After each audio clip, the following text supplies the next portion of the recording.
제7강 3점 수능 테스트 문제입니다.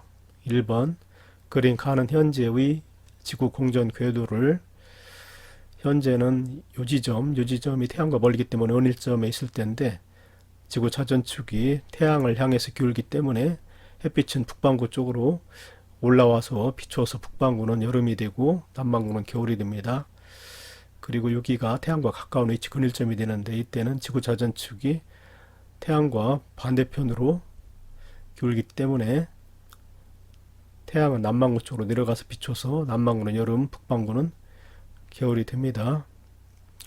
그리고 이 그림은 나그림은 지구 자전축 경사각이 23.5도일 때와 경사각 23.5도와 다를 때 세차 운동에 의한 지구 북극의 이동 궤도를 A와 B로 나타낸 것이다 라고 했는데, 이 그림은 지구의 세차 운동, 지구 공전 궤도면에 대해서 수직인 상태가 이 빨간 선인데, 이 빨간 선에 대해서 23.5도 기울어진 상태로 마치 원뿔 모양을 그리면서 26,000년을 주기로 해서 한 바퀴씩 도는 운동이 세차 운동이죠.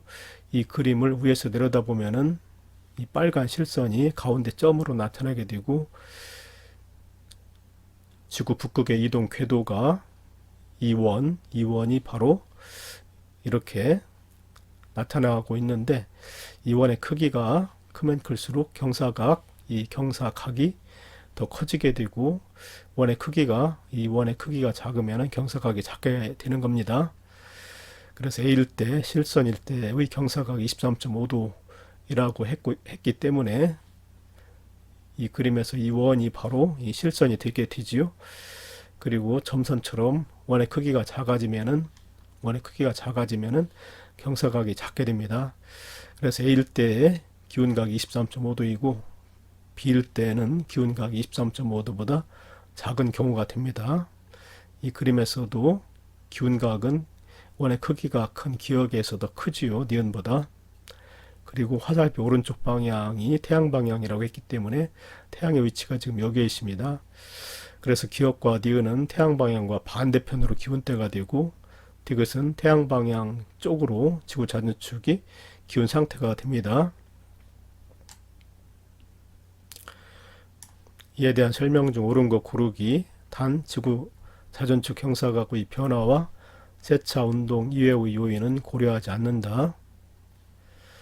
그리고 세차 운동에 대해서는 얘기했는데, 이 지구 자전축의 경사각, 이 각은 41,000년을 주기로 해서 작을 때는 21.5도, 클 때는 24.5도 사이에서 변하게 됩니다. 현재는 23.5도이지만 이렇게 변하게 됩니다. 기억, 지구의 연평균 기온은 A일 때보다 B일 때 높다라고 그랬는데, A일 때는 경사각이 클 때고 B일 때는 작을 때인데, 경사각이 크면은 23.5도로 경사각이 크면은 태양빛은 북반구 쪽으로 더 많이 올라오게 되어서 북반구는 더 무더운 여름이 되지만 남반구는 더 추운 겨울이 됩니다.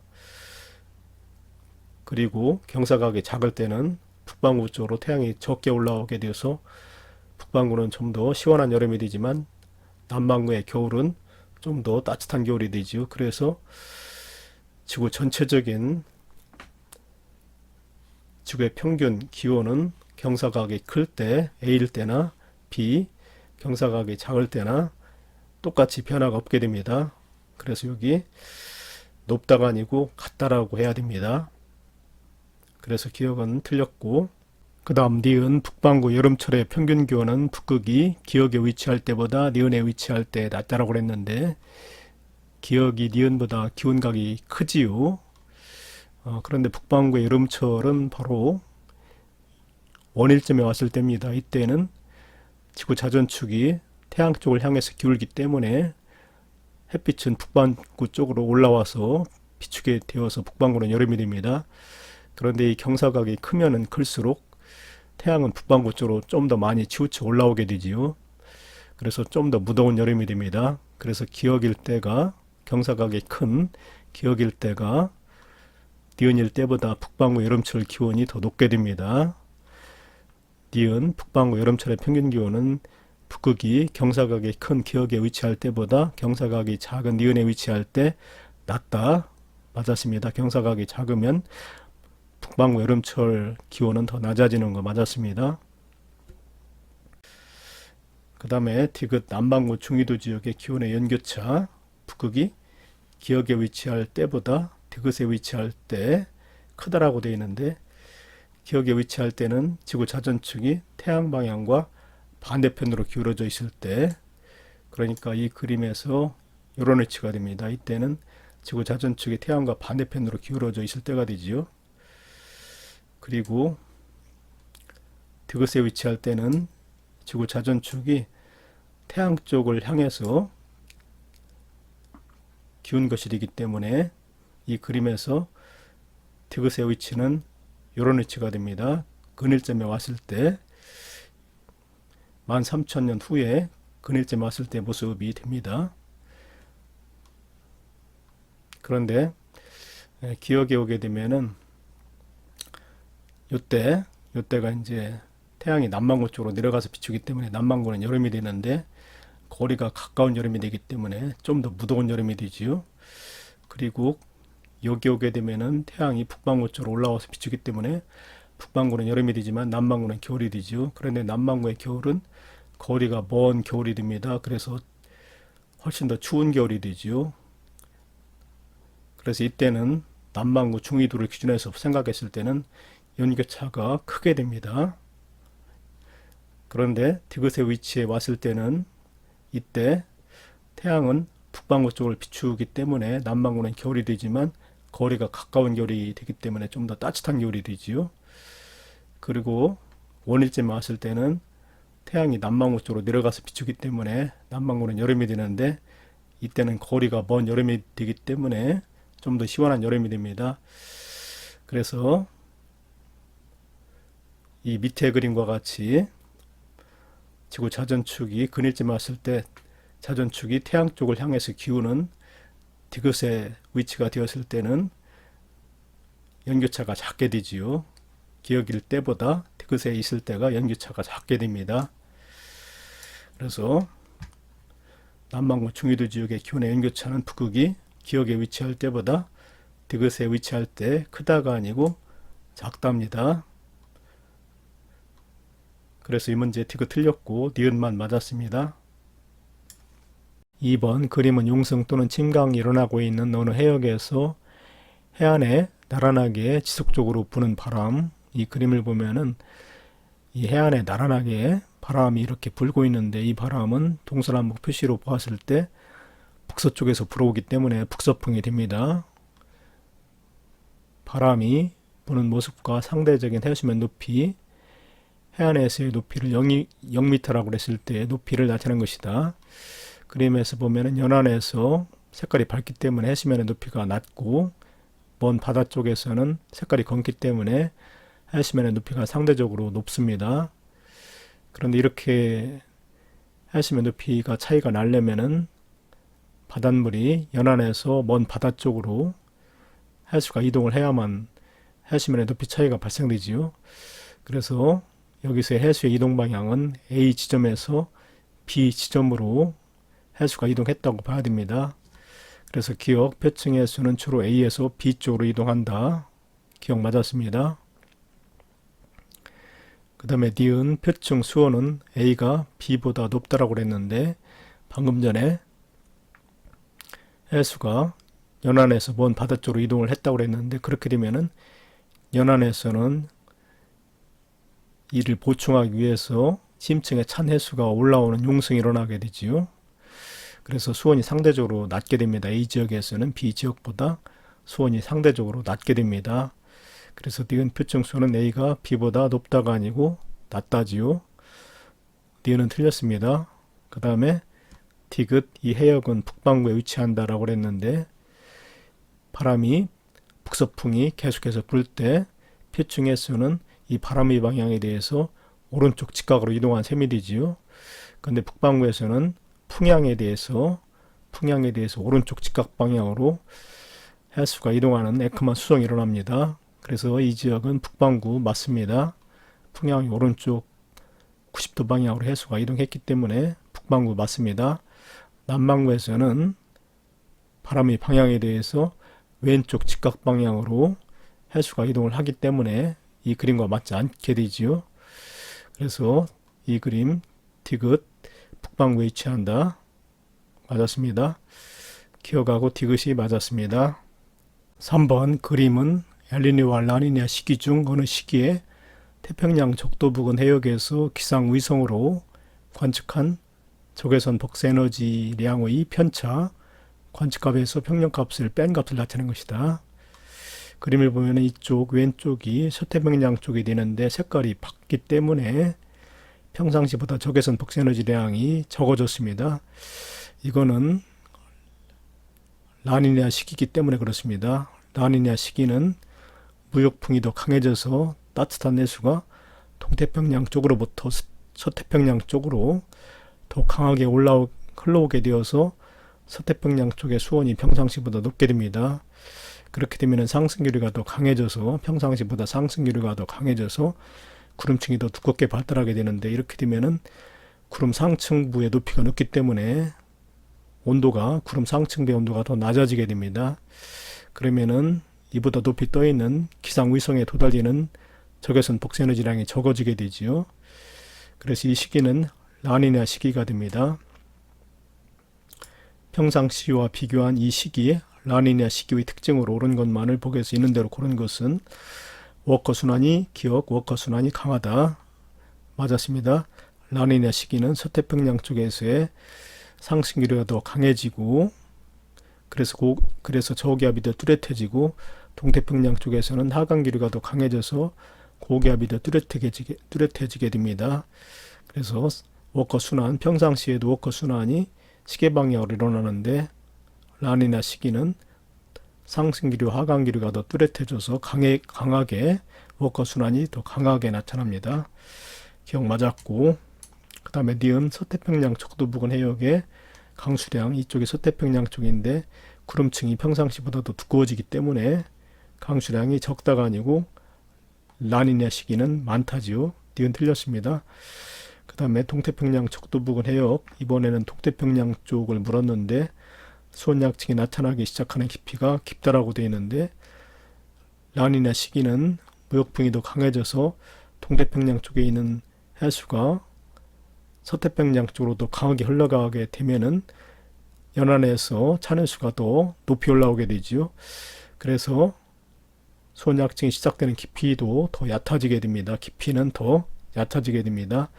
찬해수가 높이 올라오기 때문에 수온이 급격히 낮아지는 수온약층이 나타나기 시작하는 깊이는 평상시보다 얕아지게 되지요. 그래서 디귿 동태평양 적도 부근의 해역에서 수온약층이 나타나기 시작하는 깊이는 얕답니다.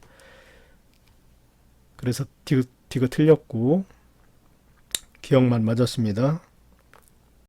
4번 다음은 동해 연안 냉수대 주의보 발령 중 일부이다.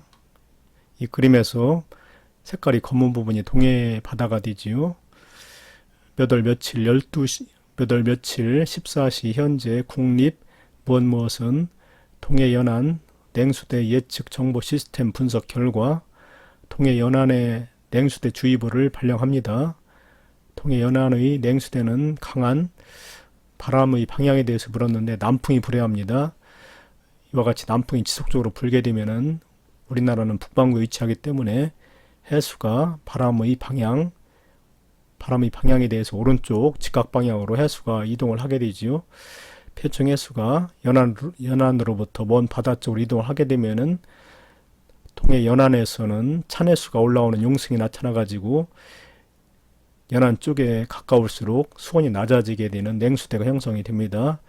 그래서 여기 들어갈 바람의 방향은 남풍 계열의 바람에 의한 연안 용승이 일어난 거죠. 용승에 기인한 것으로 판단되며 남풍 계열의 바람이 다음 주까지 예보되어 수온 변화 추이에 지속적인 관심을 기울여 주시기 바랍니다. 몇 월 며칠 동해 연안 냉수대 예측 정보 시스템의 표층 수온 분석 결과는 오른쪽 그림과 같습니다. 그래서 색깔이 밝은 연안에서는 평상시보다 수온이 낮아진 겁니다. 냉수대가 형성된 겁니다. 옳은 거 고르기. 기역 남풍은 기역에 해당한다. 맞았지요? 남풍이 지속적으로 불어야만 이 남풍에 대해서 오른쪽 직각 방향으로 해수가 표층 해수가 이동을 해서 연안에서는 용승이 발생합니다. 그래서 기억 맞았고, 그 다음에 니은 친강은 니은에 들어갈 말에 해당한다. 틀렸지요? 친강이 아니라 용승이 일어납니다. 연안에서는 용승이 일어납니다. 니은 틀렸고, 그 다음에 디귿 이러한 예보는 남풍이 지속적으로 부는 계절이기 때문에 여름철보다 겨울철에 자주 발생한다. 틀렸죠. 겨울철은 주로 북풍 계열의 바람이기 때문에 틀렸습니다. 겨울철보다는 여름철이라고 해야 맞습니다. 그래서 이 문제 기억만 맞았습니다. 5번 그림 가는 어느 해역에서 관측한 수심별 수온 분포, 세로축이 수심인데 깊이 들어감에 따라서 수온이 점점 낮아지는 그런 분포를 보이고 있습니다. 그리고 나는 이 해역에서 같은 시기에 관측한 식물성 플랑크톤 농도 일부 기간은 관측자리 없음을 나타낸 것이다. 나 그림을 보면은 이 식물성 플랑크톤의 농도가 8월 13일 날 이와 같이 급격히 증가하고 있습니다. 관측 기간 중 이 해역에서 태풍이 통과하였다. 바로 8월 13일 날 태풍이 통과한 것으로 봐야 합니다. 왜냐하면 태풍은 저기압성 바람이기 때문에 시계 반대 방향의 바람이 되는데 해수는 이 바람이 방향에 대해서 오른쪽 직각 방향으로 이동을 하지요. 그래서 단면으로 보았을 때 태풍 중심으로부터 표층 해수는 양옆으로 발산이 일어납니다. 그러면은 찬 해수, 심층의 찬 해수가 올라오는데 심층의 찬 해수 속에는 영양염이 풍부하기 때문에 표층에서 식물성 플랑크톤 이와 같이 급격히 증가하게 됩니다. 그래서 이 혼합층의 두께는 8월 13일 날 태풍이 영향을 받았기 때문에 표층에서부터 깊은 곳까지 혼합작용이 일어났겠지요. 그래서 혼합층의 두께가 8월 13일에는 두꺼워지게 됩니다. 밑에 수온이 등원선 간격이 조밀한 곳에서는 깊이에 따라 수온이 급격히 낮아지는 생기기 때문에 수온약층이 시작된다고 봐야 되는데 8월 3일에는 이 등원선 간격이 조밀하게 나타나기 시작하는 깊이가 30m부터이기 때문에 30m 아래는 바로 수온약층이 시작된다고 봐야 되고 8월 13일에는 이 등원선이 조밀한 것이 약 50m 정도 깊이에서부터 나타나기 때문에 50m 전까지는 혼합층이고 그 아래가 수온약층이 됩니다. 그래서 혼합층의 두께는 8월 13일에 더 두껍게 됩니다. 태풍 영향을 받았기 때문에 그렇지요. 그래서 기억은 맞았습니다. 혼합층의 두께는 8월 3일보다 8월 13일에 더 두껍다. 그 다음에 니은 8월 8일부터 8월 13일 사이에 용승이 일어났다.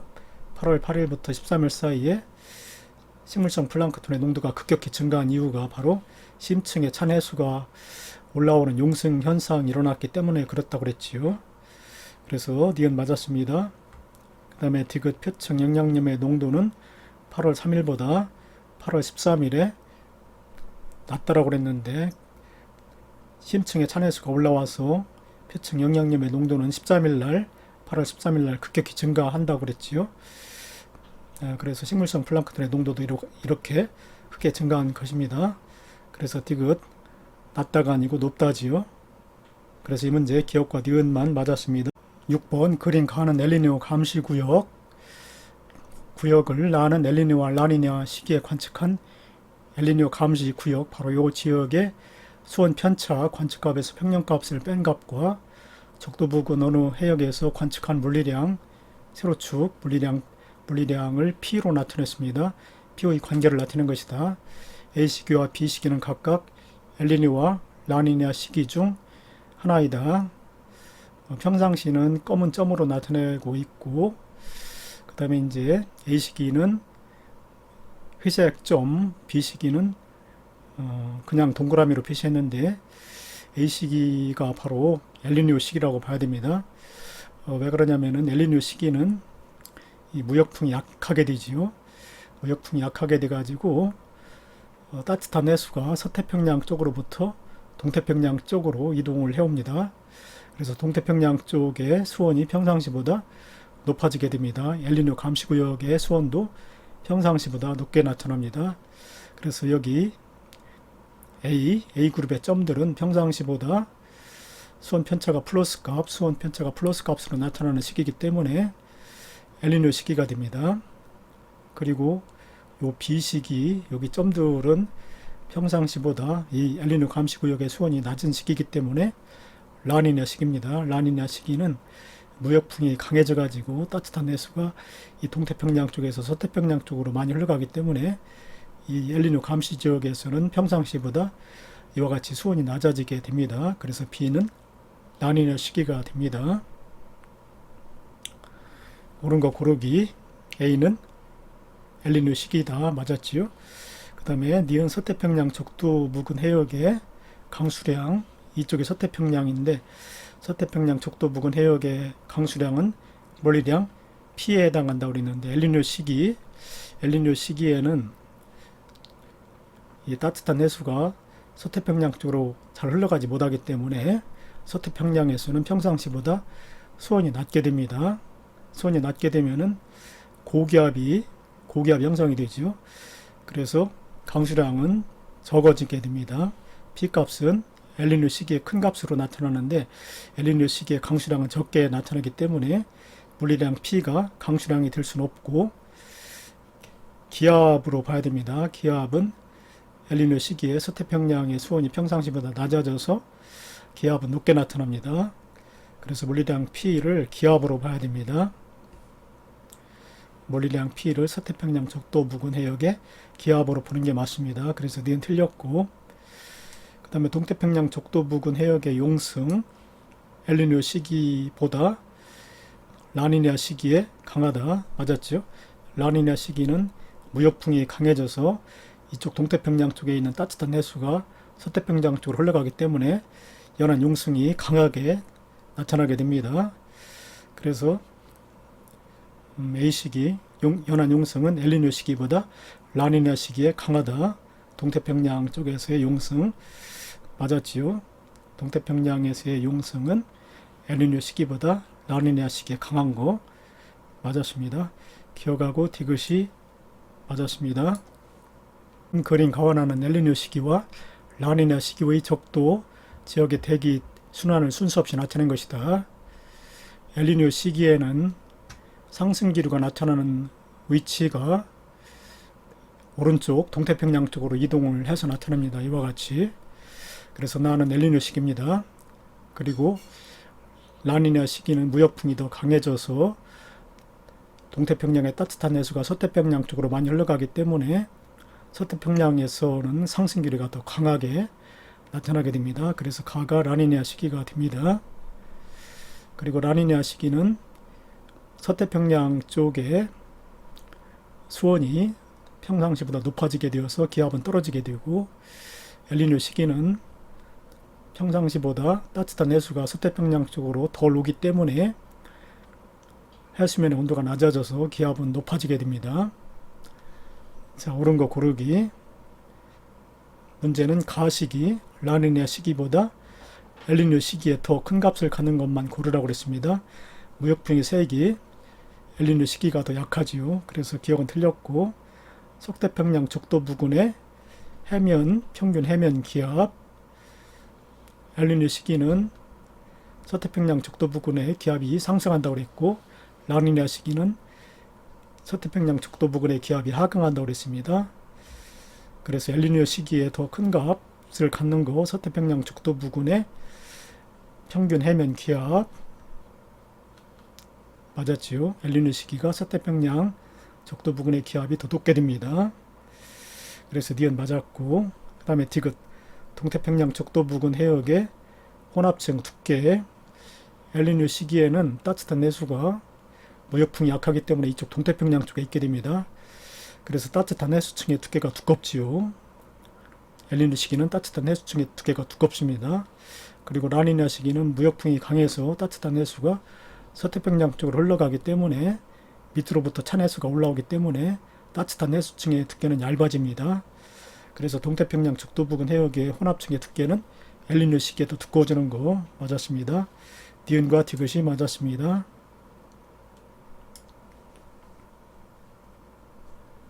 8번 그림은 남극 대륙의 빙하 연구를 통해 알아낸 과거 약 45만 년 동안의 기온 편차, 당시 기온에서 현재 기온을 뺀 값과 지구의 얼음 부피 변화를 나타낸 것이다.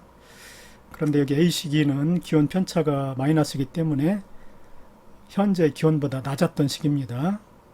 그래서 이때 얼음 부피는 더 증가하게 되었죠. 그리고 B 시기는 당시 기온이 현재의 기온보다 높았던 시기입니다. 그래서 얼음의 부피는 상대적으로 감소했습니다. 옳은 것 고르기. 해수면의 높이 B시기는 기온이 높았던 시기고 얼음의 부피가 작았던 시기이기 때문에 해수면의 높이가 높았겠지요. 기온이 높게 되면은 해수는 열팽창하기 때문에 해수면이 높아지고 얼음의 부피도 작아졌기 때문에 얼음이 녹아서 바닷물로 들어가서 역시 해수면의 높이는 높게 됩니다. 그래서 B시기가 A시기보다 해수면의 높이 높다. 맞았습니다. 그 다음에 니은 지구의 태양복사 에너지의 반사율 A시기는 얼음 부피가 컸을 때고 B시기는 얼음 부피가 작았을 때인데 얼음은 물이라든가 토양, 숲 등보다 태양복사 에너지의 반사율이 높지요. 그래서 얼음 부피가 큰 시기 A시기가 지구의 태양복사 에너지의 반사율이 높습니다. 니은도 맞았습니다. 그 다음에 기온 편차와 지구의 얼음 부피는 대체로 반대 경향을 보인다. 그렇지요. 기온 편차가 낮아서 기온이 낮을 때는 얼음의 부피가 커지고 있고 기온 편차가 플러스 값으로 현재 기온보다 높아졌을 때는 얼음의 부피가 상대적으로 감소하기 때문에 서로 반비례 관계. 맞았습니다. 기억, 니은, 티귿이 모두 맞았습니다. 9번 그림은 1982년부터 1989년까지 관측한 태평양 적도 부근 해역의 수온 약층이 나타나기 시작하는 깊이 편차 관측값에서 평년값을 뺀 값을 나타내는 것이다. A와 B 시기를 비교한 설명으로 옳은 것만을 보기에서 있는 대로 고른 것은 A 시기는 이쪽 왼쪽이 서태평양 쪽이 되는데 A 시기는 서태평양 쪽에서의 수온 약층이 나타나기 시작하는 깊이가 색깔이 밝기 때문에 얕아졌습니다.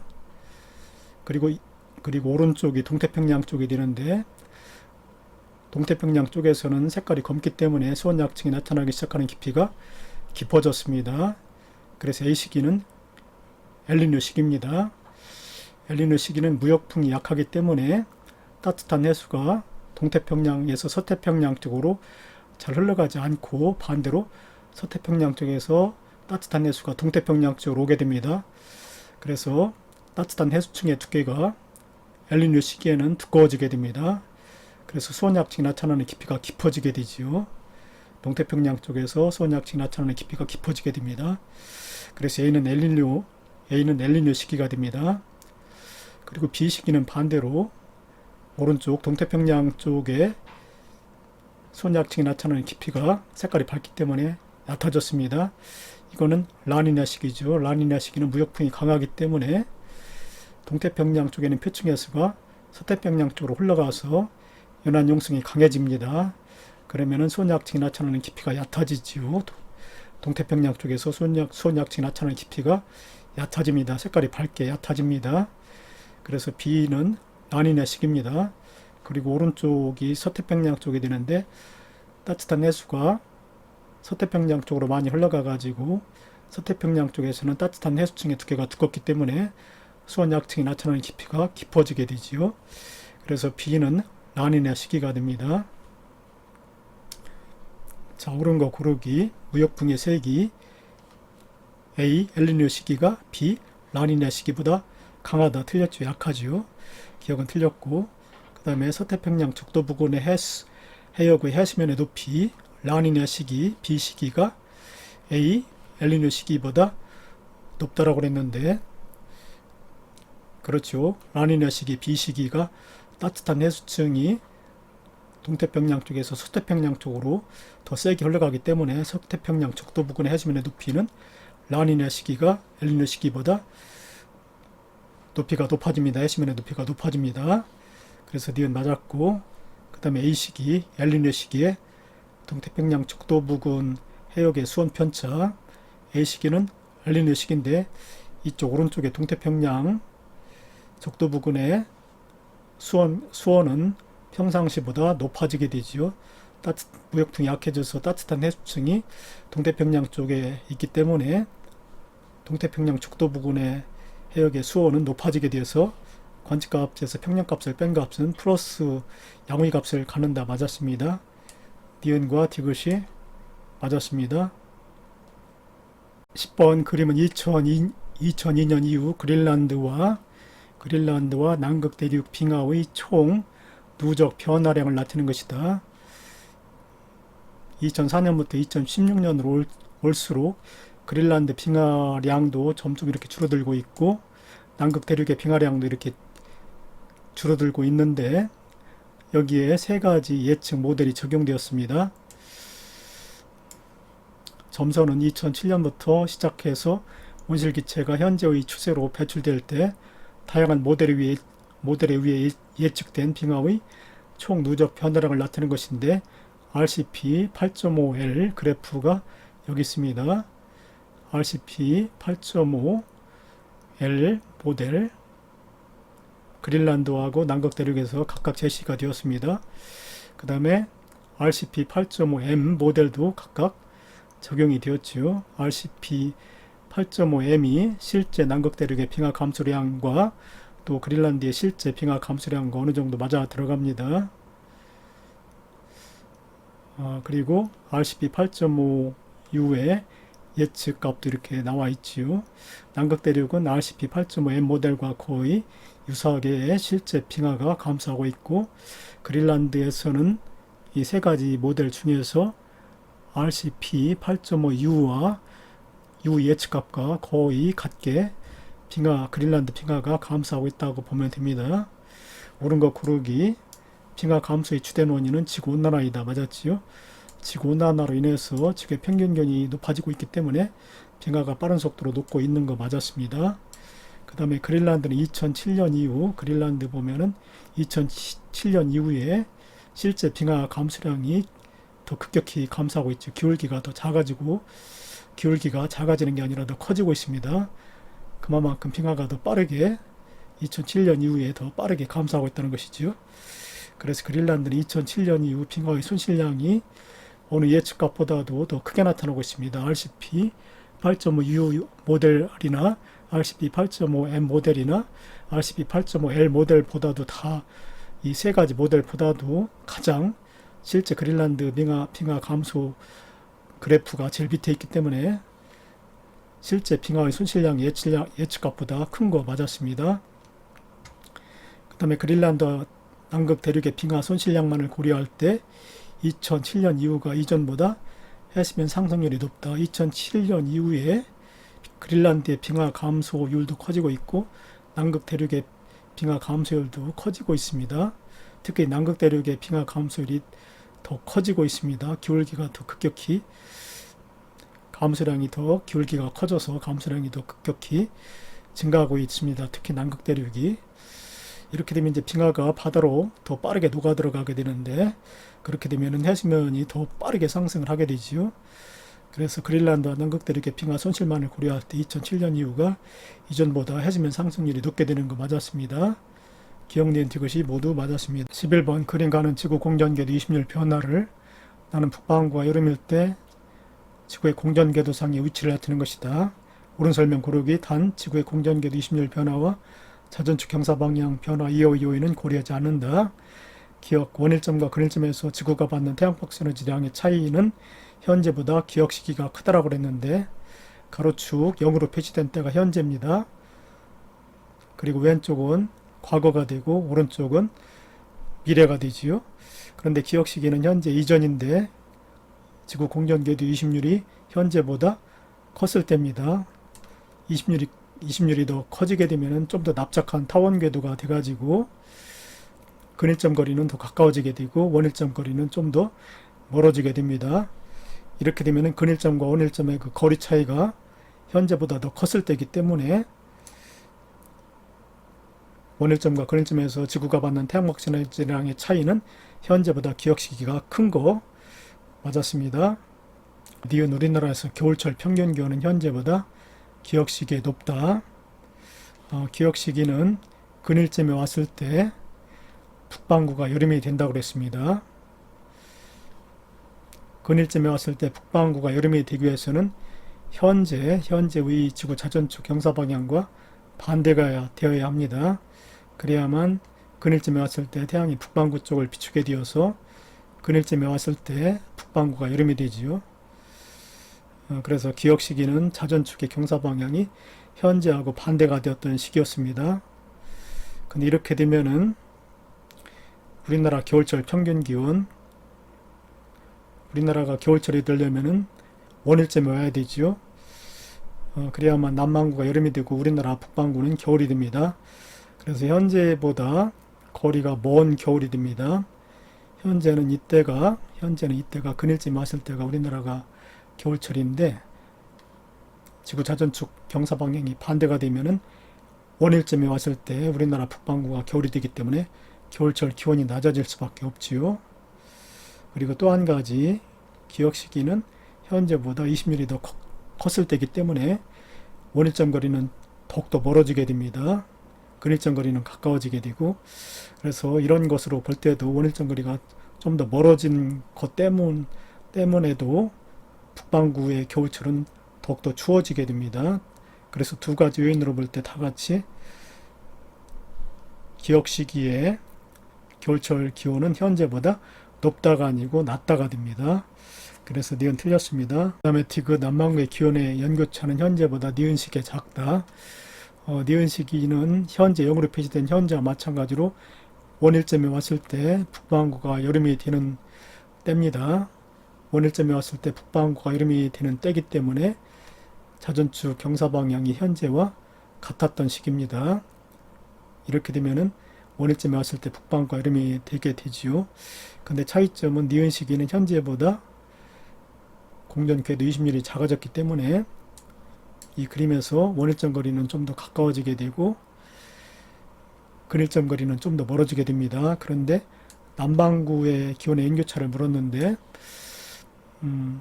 원일점 거리가 좀 더 가까워지게 되면은 이때는 남반구의 겨울이 되는데 겨울철의 기온은 상승하게 되지요. 그리고 이제 근일점 거리는 좀 더 멀어지게 되는데 이때 남반구는 여름이 되지요. 거리가 더 멀어진 여름이 되기 때문에 남반구 여름철 기온은 하강하게 됩니다. 그래서 겨울철은 가까워져서 따뜻해지고 여름철은 멀어져서 시원해지기 때문에 기온의 연교차는 니은 시기가 되면은 현재보다 작아지게 됩니다. 그래서 디귿 맞았습니다. 남반구의 기온의 연교차는 현재보다 니은 시기에 작다. 디귿 맞았습니다. 기억하고 디귿이 맞았습니다. 그림 가는 1980년부터 1989년의 평균 대비 북극해 얼음 면적의 변화율을 이 그래프에서 점선이 1980년부터 1989년까지의 얼음 면적 평균치입니다. 그런데 1980년 이후로 3월달 그래프, 실선 그래프를 보더라도 빙하 면적이 점점 감소해 왔고 특히 9월 그래프는 점선인데 9월달의 빙하 면적은 급격히 감소해 왔습니다. 그리고 나와 다른 각각 전 지구 평균 기온 편차, 관측값에서 기준값을 뺀 것과 북극해의 평균 기온 편차 역시 관측값에서 기준값을 뺀 것을 순서 없이 나타낸 것이다. 이때 기준이 되는 평균치가 있어야 되는데 전지구 평균 기온 편차의 기준값은 1950년부터 1980년 사이의 평균 기온을 기준으로 해서 이것보다 높아졌는지 낮아졌는지를 따졌고 그 다음에 북극해의 평균 기온 편차를 따질 때의 기준값은 1951년부터 1980년의 평균 기온을 기준으로 해서 이보다 얼마나 높아졌는지 낮아졌는지를 따진 그래프입니다. 그런데 북극해 빙하가 현재 와서 급격히 녹고 있지요. 근데 이 빙하는 지표 반사율이 크기 때문에 극지방의 빙하가 녹게 되면 반사율이 낮아지고 흡수율이 증가하게 됩니다. 그래서 북극해의 지구온난화 속도는 굉장히 전 지구 평균보다 빠르게 됩니다. 그런데 나그래프에서는 1980년부터 2021년까지 이 빨간 그 실선에서부터 오른쪽까지 평균 기온이 플러스 2.5도 상승을 했습니다.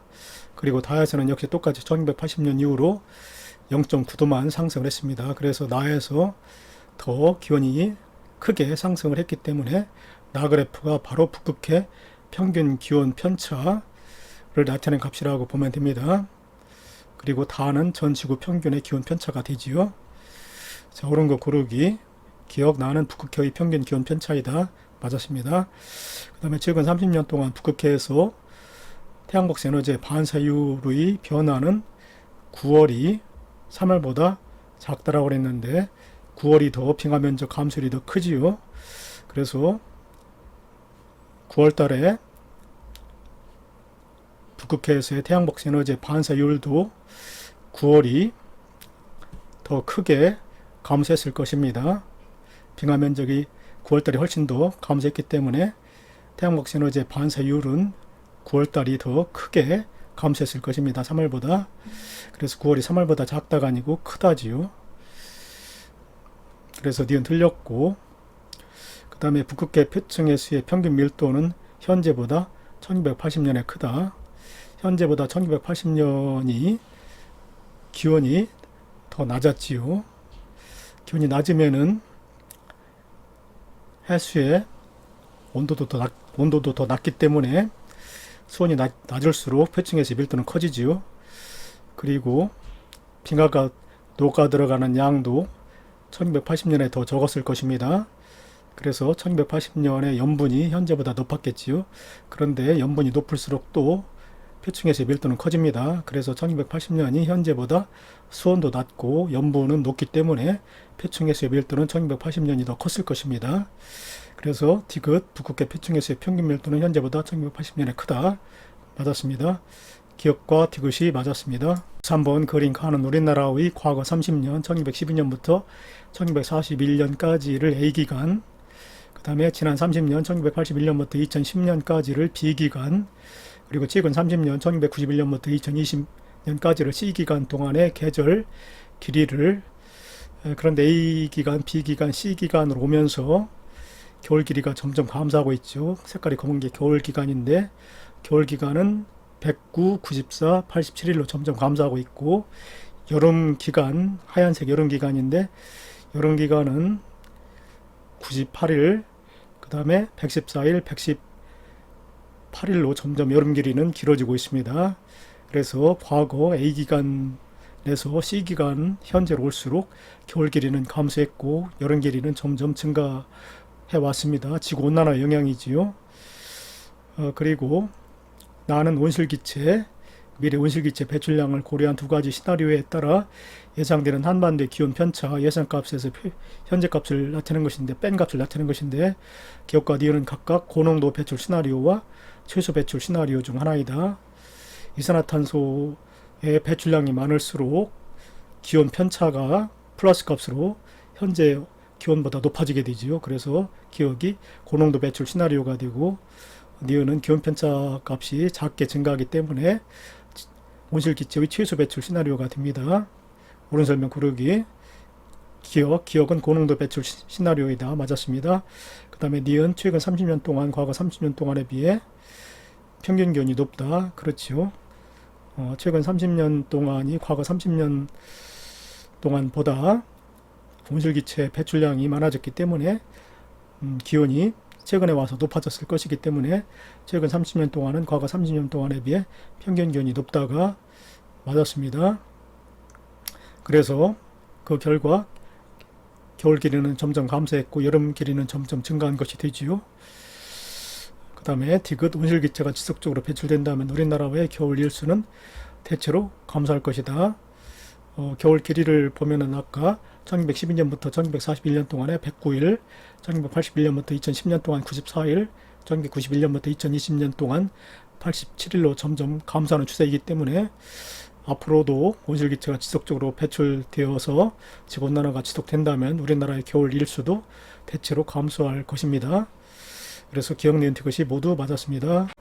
14번 표는 지구온난화를 막기 위한 대안으로 검토되고 있는 여러 가지 방법을 제시한 것이다. 태양광 발전, 태양으로부터 오는 비대에너지를 이용해서 전기를 생산하는 방법이지요. 태양광 발전은 탄소 다배출 에너지원인 석탄 등의 화석 연료의 사용량을 줄일 수가 있기 때문에 태양광 발전을 늘리게 되면 대기 중으로 방출되는 이산화탄소량을 줄이게 됩니다. 그러면 온실 효과를 떨어뜨리게 되어서 지구온난화를 예방할 수 있는 방법이 되지요. 그 다음에 해양 비옥화는 해양의 식물의 영양분인 질소, 철분 등을 인위적으로 공급해서 식물의 광합성 작용을 활발하게 하게 만듭니다. 그러면 이제 바닷속에서 식물성 플랑크톤이 광합성을 활발하게 하면서 용존 이산화탄소량, 바닷물 속에 녹아있는 용존 이산화탄소량을 크게 줄이게 됩니다. 그러면 대기 중에 있는 이산화탄소가 바다로 더 많이 녹아 들어갈 수 있게 만들게 되지요. 그래서 역시 대기 중 온실기체의 농도를 낮출 수가 있습니다. 그래서 지구온난화를 막을 수가 있지요. 그 다음에 우주 반사막은 우주의 태양 복사를 반사하는 거대한 장치를 배치해가지고 지구의 태양 복사 에너지 반사율을 증가시켜서 흡수율을 감소시키는 겁니다. 그렇게 되면 지구온난화를 역시 막을 수가 있죠. 그래서 다는 지구 태양 복사 에너지 반사율을 감소가 아니고 증가시키는 겁니다. 그래서 이것은 틀렸고 기억과 니은이 맞았습니다. 그린 가완하는 복사 평형 상태에 있는 지구 열수지, 지구에 들어오는 에너지와 나가는 에너지를 비교하는 것을 열수지라고 합니다. 열수지를 대기의 유무에 따라 나타내는 것이다. 가는 대기가 없는 경우인데 대기가 없게 되면 태양 복사 에너지를 100이라고 했을 때 그대로 지표면에 100이 도달되지요. 그리고 지표에서 방출될 때도 그대로 대기가 없기 때문에 지표에서 바로 우주 공간으로 100이 그대로 방출됩니다. 그래서 A의 수치는 100이 됩니다. 그리고 나그림은 대기가 있는 경우인데 대기가 있게 되면 태양 복사 에너지를 100이라고 했을 때 대기에서 25%가 일단 흡수가 됩니다. 그리고 25%가 반사가 되고 지표면에서 5%가 반사됩니다. 그래서 더했을 때 30만큼이 반사됩니다. 그래서 지구의 반사율 100 중에 30이기 때문에 반사율은 30%가 됩니다. 그리고 여기 대기에서 흡수되는 양이 25%라고 했는데 똑같이 여기 25%입니다. 그리고 이제 지표면에서 총 흡수되는 양을 따져야 되는데 100 중에서 반사량이 30이었고 대기가 25% 흡수했기 때문에 100에서 25를 빼고 30을 뺐을 때 45가 되죠. 그래서 지표면에서 흡수하는 양은 45가 됩니다. 지표에서 흡수되는 양은 45. 그리고 이제 지구에서 총 흡수되는 양은 그래서 45 더하기 여기 온실 효과인데 88, 45 더하기 88이 지표면에서 흡수되는 총 에너지량인데 방출량도 똑같이 45 더하기 88과 같아야 되죠. 방출량은 29, 요 29는 대류 전도 수문열로 방출되는 양인데 29 더하기 여기 B 수치 이렇게 서로 같아야 됩니다. 그래서 B의 수치는 104입니다. 요 104가 바로 지표 복사에 해당되지요. 그런데 104 중에 여기 4가 우주 공간으로 가기 때문에 여기 가로에 들어갈 수치는 100이 됩니다. 100. 그리고 이제 대기에서도 총 흡수량과 방출량이 같아야 되는데 대기에서 흡수되는 총 에너지량은 태양에서 흡수되는 25 더하기 그 전도 대류 복사로 흡수되는 양 29 더하기 여기 지표 복사로 흡수되는 양 100, 그럼 154가 되지요. 그래서 대기에서 방출되는 총량도 154가 돼야 되기 때문에 88 더하기 여기 가로친 것도 154가 되어야 해서 여기 수치 66이 됩니다. 66 더하기 88이 154가 되죠. 그래서 모든 수치가 다 이제 우리가 이제 구했습니다. 여기 66, 이것이 바로 대기 복사에 의해서 우주 공간으로 방출되는 양이 66입니다. 88도 여기 나와 있지요. 자, 옳은 거 골라보기. 기억, A는 아까 100이라고 그랬고, B는 104입니다. 그래서 B가 더 크지요. 그래서 기억은 틀렸습니다. 그 다음에 니은 대기 중 이산화탄소 농도가 증가하면은 B, 그렇죠. 이산화탄소 농도가 증가하면은 온실효과 여기 88이라고 나왔는데 이게 온실효과입니다. 온실효과량이 증가하게 되죠. 그러면 지표면의 온도가 더 높아지기 때문에 방출량도 역시 증가해야 됩니다. 104보다 더 커져야 됩니다. 그래서 B가 증가한다. 맞았습니다. 이산화탄소 농도가 증가하면은 88의 수치가 커지고 그에 따라서 B 지표 복사 에너지량도 커지게 되는 겁니다. 그래서 니은 맞았습니다. 그 다음 디귿 지표면의 평균 온도는 가을 때보다 낮을 때 높다. 가을 때는 대기가 없는 경우인데 태양 복사 에너지 100만큼만 지표면에 흡수되지요. 그런데 대기가 있을 때는 지표면에 흡수되는 양을 보았을 때 45 더하기 88에서 133이 됩니다. 그래서 나일대가 지표면의 온도가 더 높게 되지요. 그래서 나일대의 지표면의 온도가 더 높게 됩니다. 디귿 지표면의 평균 온도는 가일 때보다 나일때 높다. 맞았습니다. 니은과 디귿이 맞았습니다. 16번 그림은 남극대륙 빙하 연구를 통해 알아낸 과거 약 42만 년 동안의 기온 편차 관측값에서 기준값을 뺀 값을 나타낸 것이고 대기 중 이산화탄소 농도를 나타낸 것이다. 이산화탄소 농도는 점선으로 나타내고 있고 기온 편차는 실선으로 나타내고 있습니다. 그리고 기온 편차의 기준값으로 사용한 것은 1961년부터 1990년 사이에 평균값을 사용했습니다. 그런데 그래프에서 보면은 점선 이산화탄소의 농도가 낮았을 때는 기온 편차도 작게 나타나서 평균 기온이 낮았던 시기가 됩니다. 그리고 반대로 이산화탄소의 농도가 높았을 때는 기온이 상승을 해서 기온 편차 값도 플러스 값으로 나타나고 있습니다. 그래서 이산화탄소 농도하고 기온 편차는 비례관계라고 볼 수가 있습니다. 옳은 설명 골라보기. 기온 편차 변화와 이산화탄소 농도 변화는 대체로 비례한다. 맞았지요? 그 다음에 니은 극지방의 빙하 면적 기억 시기. 기억 시기는 이산화탄소 농도가 낮았던 시기이기 때문에 기온 편차가 작아서 기온이 낮았던 시기입니다. 그래서 이때는 빙하 면적이 넓었겠지요. 그리고 현재는 이산화탄소 농도가 매우 높기 때문에 기온 편차도 플러스 값으로 크게 나타납니다. 상당히 기온이 상승을 했지요.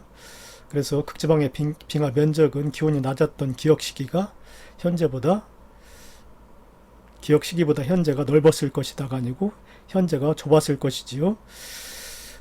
그래서 니은 틀렸습니다. 그 다음에 디귿 지구대기의 온실 효과는 현재보다 기억 시기가 클 것이다. 현재에는 이산화탄소 농도가 굉장히 높기 때문에 평균 기온도 크게 상승을 했지요. 그래서 현재는 대기 온실 효과가 매우 크다고 봐야 됩니다. 기억 시기보다 크다고 봐야 되죠. 기억 시기는 이산화탄소 농도가 낮았기 때문에 온실 효과가 작았을 것입니다. 그래서 지구대기 온실 효과는 현재보다 기억 시기가 클 것이다가 아니고 작을 것입니다. 그래서 이것도 틀렸고 기억만 맞았습니다.